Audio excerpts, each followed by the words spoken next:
Matt Shrigley was on fire. There was a 3-minute period in the first half against Air Force Saturday night where this kid could not be stopped. Just couldn't. If he tried, he couldn't miss. Here is Matt Shrigley from the San Diego State basketball team back on the Scott and BR Show on the Mighty 1090. Hey, Matt. Hey, how you guys doing? Doing good. You? I'm doing well. Couldn't wait to talk to you because as Billy Ray and I were sitting there, and every time you came walking by us, we were going, just keep shooting, man. Keep shooting. What did that 3-minute period of game time feel like for you? It felt great. It's definitely a very exciting adrenaline rush. It's great to be out there and knock down shots again and just be out there with the team. Yeah, it's like rediscovering your game, right? Yeah, definitely. I've worked so hard in the summer and through rehab and the off season, and I know. And just being in the gym and knocking down shots over and over again. So just have to be patient and wait for one to fall. Yeah, but wait, I want more. I'm looking for more of an answer, and I don't know that I know what the answer is. I just want to get deeper into it. When guys, everybody's heard it, get in the zone. You had to have been in that zone for that period of time where every time they fed you the ball, you wanted it, you were willing to take the shot, you must have felt confident it was going down. Can you say, yes, there was something different about that period of time when I knocked down those 4 straight shots? Honestly, there wasn't. Every shot I took before that, I had the same thought process, the same checklist in my head, and the same positive thoughts to knock down the first 14.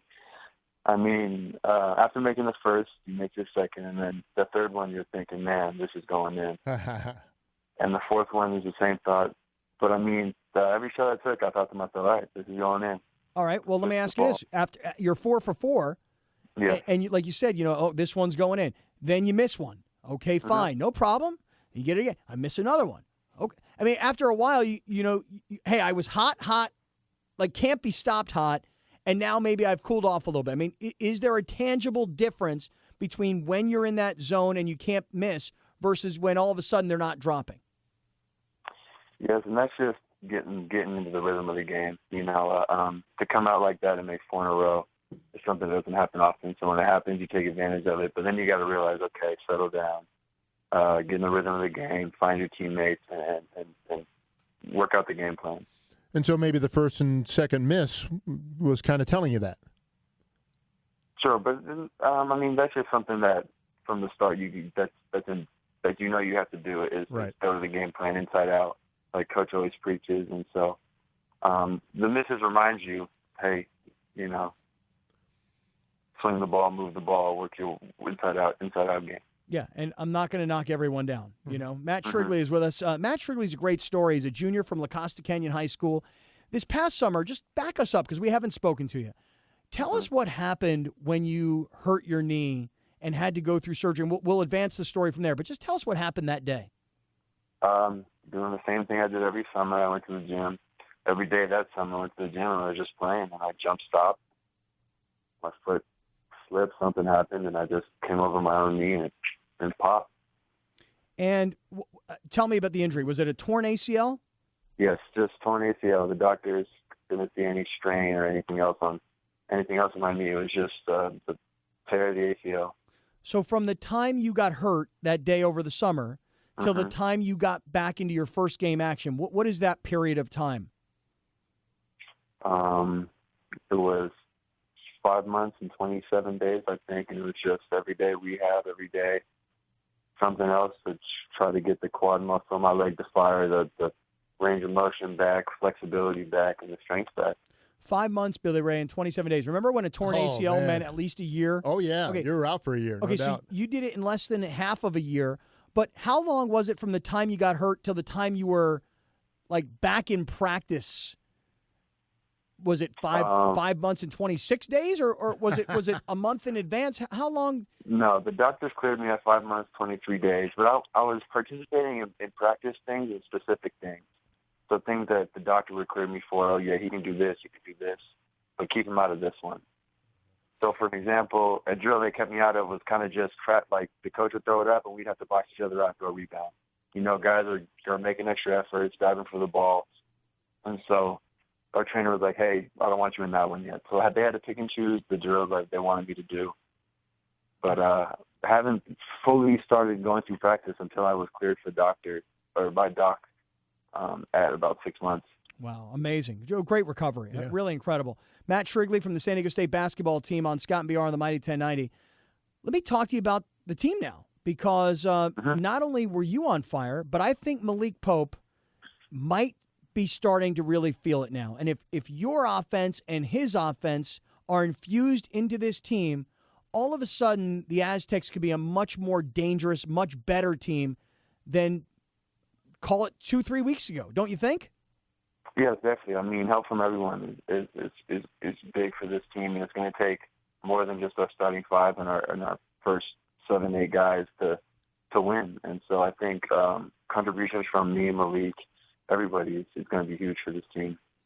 I'll know you're back with this whole knee thing. I want you to get a breakaway, and I mean put down a big old dunk. You know, just jump out of the building, and we'll see how that knee's looking. Yes, we will. Because that brace is looking pretty cumbersome to me. How is it? How's it feel? Really, the brace is huge. I couldn't imagine playing without it. At times I have my difficulties, and it moves around on my leg, but it's something you just kind of got to get used to and deal with for this season. And I'm nowhere near playing without it, so it's all a big help right now.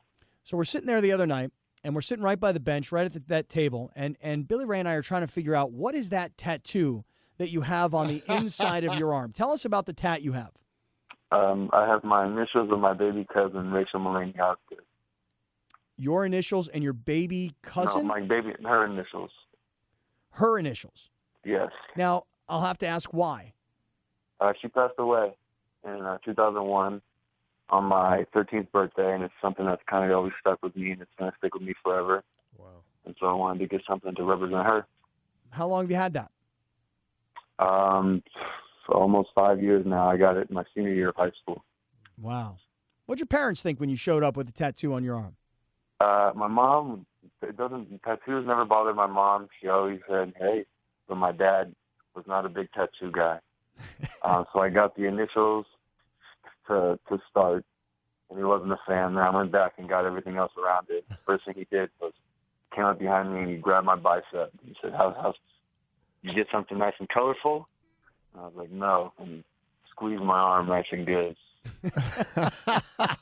Now, how is your dad? We haven't seen your dad in a little while. In fact, last time we visited with your dad, it's got to be your freshman year. You guys played in the Sweet 16 up in Anaheim, up at the pond. And your dad came by and was on the radio show, and we love talking to the dads. How's he doing? He's doing well. I'm sure he's much happier now that I've made a couple shots. He's doing well up in Encinitas with the girls. He always talks to me about how I've left him, and he's stuck with my 2 sisters and my mom now, and no more boys in the house. I know how that goes, man. I have 1 son and 3 daughters, and when my son takes off, man, I am going to be That's why I demanded that we have a male dog. Oh, yeah. See, he's a girl dog, too. Well, we just took in a new dog named Max. So that's his new boy in town. Well, Matt, congratulations. You've made a remarkable comeback. And watching you the other night, again, being from San Diego, being a local kid, so happy for you. And happy for the Aztecs so that they got you back and got your offense back on the floor. Matt, great talking to you, buddy. Thanks. Thanks, Matt. Thank you. Thanks, guys. Have a good one. You too. Matt Shrigley from the San Diego State basketball team.